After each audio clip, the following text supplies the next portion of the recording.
Hitting level 80 is not the end of Guild Wars 2. It's more like you just finished the tutorial, and that's kind of terrifying, but I want you to understand that the game is so much more after you hit that number. The trick is knowing what to do first and what to completely ignore until later. As a working dad, maybe who gets like, I don't know, like an hour to play each night, I had to kind of poke and prod to find out the most efficient path, and this is what I would do differently if I was level 80 for the first time again. Make sure to like the video and subscribe to the channel for more Guild Wars Reforged and Guild Wars 2 content. All right, so here's the thing about Guild Wars 2 that you really don't know if you've gone into the game blind.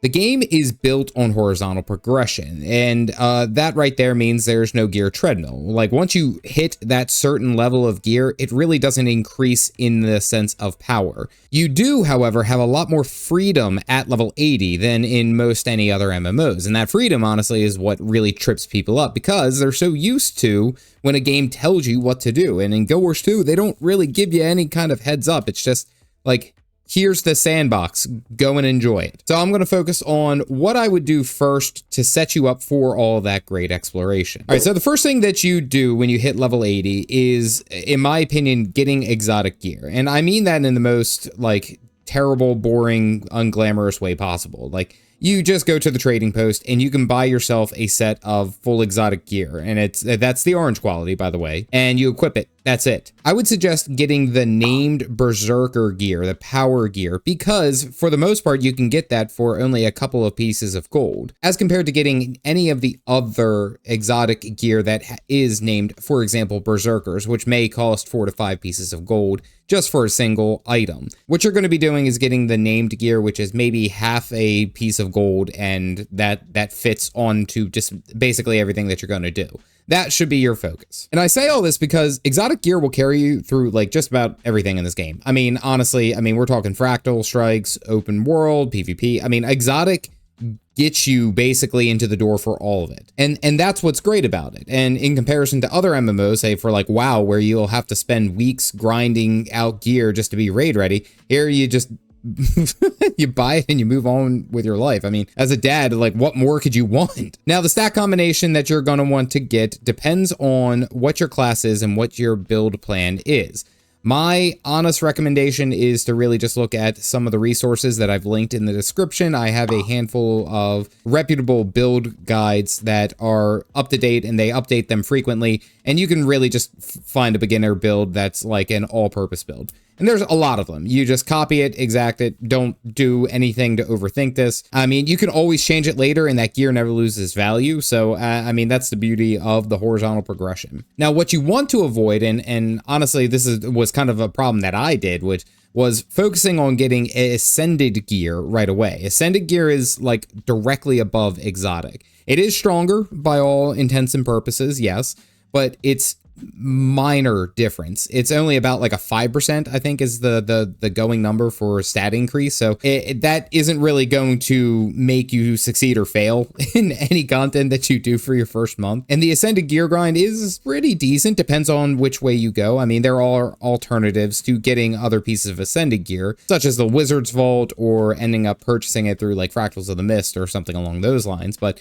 right now, you can get exotic gear as soon as you hit level 80, and it'll carry you through most of what you need it to. All right, the next thing that I would kind of recommend if you just hit level 80 is the story. And this is a kind of a personal one, so it depends on, what type of player you are. But my recommendation basically is figure out where you are in the story and actually finish that aspect. Now, it sounds obvious, but there is a lot to do at level 80. And if you've been doing this, meta events, you kind of ignore your personal story, or you just kind of get caught wandering off, which I honestly did. I do that. The game is terrible for people who have ADHD because I get sidetracked. A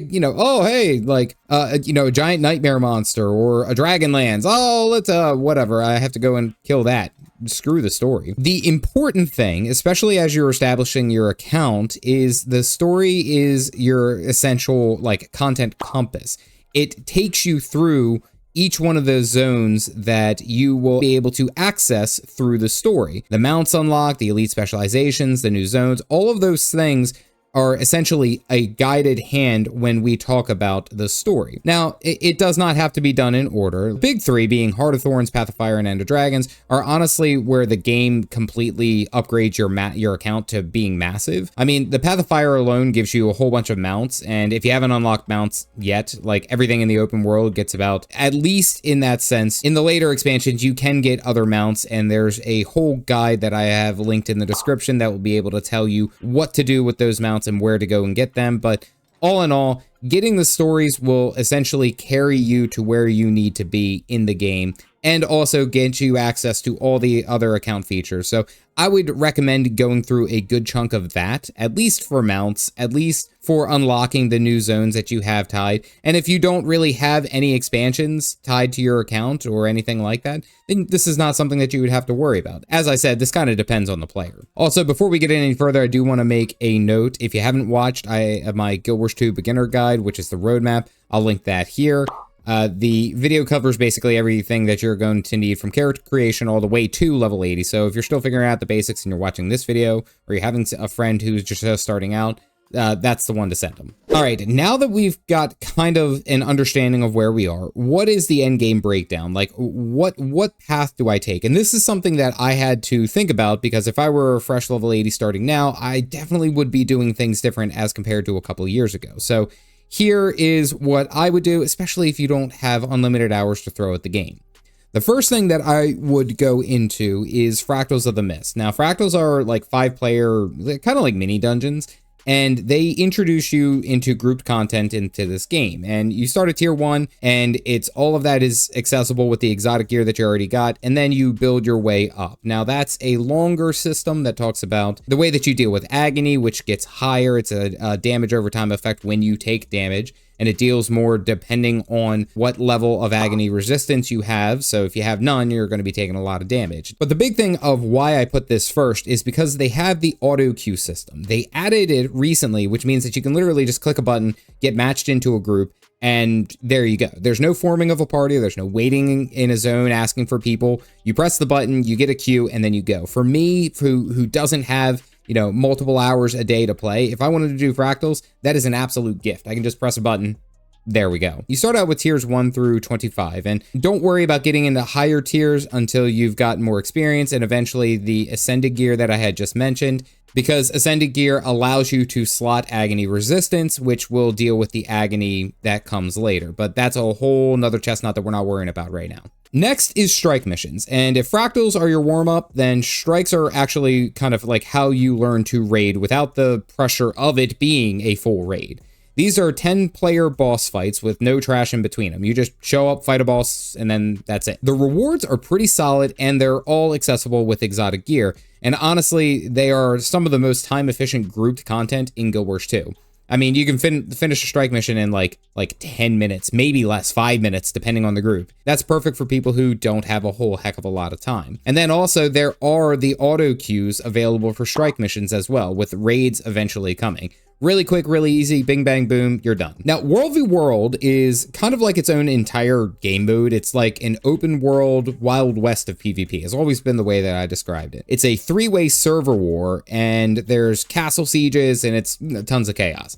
And I know it sounds like that would be the opposite of what a busy player wants to do, but honestly, I've enjoyed World v. World so much as a working dad, someone who doesn't have a lot of time to just jump in because there is no schedule. You log in, you find a Zerg, you follow the commander tag around, you do damage, you die, and then you can leave whenever. And you never feel as if you're letting everyone down. You get rewarded for participation, right? So you don't really have to be the very best. You just get rewarded for being there. And it's a lot of fun in this game, honestly, and especially when you find the right group. World v. World also gives you a progression path called a reward track, and that gives you consistent currency and gear. So even if PvP isn't really your big thing, logging in for a couple of hours here and there, or maybe just an hour of World v. World is really, really good. Now, I do want to mention structured PvP, and that's the arena style 5v5 mode. That's another option. It's actually something I cover in its own video as far as a beginner's guide, and you can click that down in the description. And it goes a lot more in depth as far as being a play style, because it's a 5v5. You do have to kind of pull your own weight and hold your own. So I don't necessarily, I'll mention it, but I won't recommend it. All right, so really quickly, I do want to talk about some other small things that I would not recommend doing, because there is tons of level 80 guides, and I've created a handful of level 80 guides, and they might tell you to do some wild stuff, and it's like starting, crafting ascended gear and doing full raids. And that's not bad. That's the beauty of the game, is that it's not necessarily wrong, but if you don't have a whole heck of a lot of time and you're just looking for the quick, succinct answer, I would avoid starting out with the grind for ascended gear. I mean, I touched on this a number of times, but I want to really hammer it home. Ascended gear crafting is a bit of a long, material-intensive process. It's absolutely worth doing eventually if you don't want to do legendary crafting, which is even further. But if you start focusing on just crafting ascended gear in your first 2 weeks at level 80, you're going to have a bad time. You're going to spend most of your time just gathering materials instead of actually playing the game. Honestly, my consensus is always going to be exotic first, ascended gear when you actually know what stats you want and which content you want to do, because when you choose the ascended gear stats, it is relatively locked and kind of difficult to undo. The other mistake that I would recommend avoiding is trying to go straight into full raids immediately. Now, if you're coming, say, from like World of Warcraft or even Final Fantasy XIV, this is not the same. It is not the same comparable. Full raids in Guild Wars 2 are the most coordinated group content that the game offers. They do require moderately optimized builds, good communication, and usually a committed group. And that is not where I would recommend you start. Strike missions exist specifically to build you up onto that level, so I would not recommend trying to skip the ladder unless you have like some friends in high places who are willing to carry you. And the last mistake that I would recommend avoiding is spreading yourself too thin. Guild Wars 2 has a lot of content going on. There's crafting, there's fashion wars, there's Wizard's Vault, there's jumping puzzles. I mean, there's a lot to do, and it's all great eventually to do. The trap is to trying to do all of it at once and making like absolutely no progress on any of it.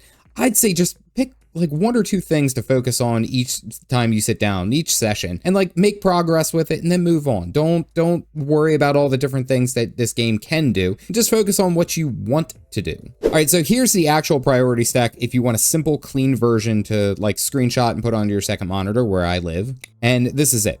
Week 1, I would say find a beginner build for your class, buy exotic gear from the trading post, run fractal tier 1s, 1 through 10, learn as much of the group content as you can and move into week 2. Week 2, I would say go ahead and continue with the main story, get through your personal story if you haven't, then start like Heart of Thorns or Path of Fire. Start getting into those different zones that are tied to your account, so you can start unlocking those account achievable items, so like mounts, gliding, things of that sort. Log in World v World at least to see like what it's like and see if you enjoy it. And then of course doing your daily Wizard's Vault objective. They take about like 10 minutes and then they give you consistent currency. You can't beat it. I would say finish Path of Fire to unlock all the mounts. Start working on a specific goal, whether that's pushing higher tier fractals, getting more into strike missions regularly, or building towards your, World v World reward track. Pick one, commit to it, and then see where you're at. And honestly, that's it. That's the whole roadmap. And it sounds simple because it is. It's meant to. Guild Wars 2 does not punish you for going slow. Old content almost never becomes irrelevant here. A legendary weapon earned 5 years ago is still best in slot today, and that's horizontal progression for you. And for someone who isn't going to be able to really ever know life this game for an entire week, that philosophy is why I love this game so much and why I keep coming back. So here's the truth of Guild Wars 2, level 80. The game is not trying to burn you out. It is not trying to make you feel like you're behind. That's a different MMO. Guild Wars 2 is built for players who just want to come back, play for an hour or two, feel like they accomplished something, and then logged off with no guilt about what they didn't do. The game is built perfectly for people who do not have a lot of time, i.e. working dads. And it took me longer than I'd like to actually admit to appreciate that system instead of treating it like something I need to catch up on. If this video helped, hit subscribe, leave a comment below telling me like what was the first, big mistake that you did when you hit level 80. I promise mine was wrong too, so don't worry, you're in good company. As always, stay caffeinated, folks.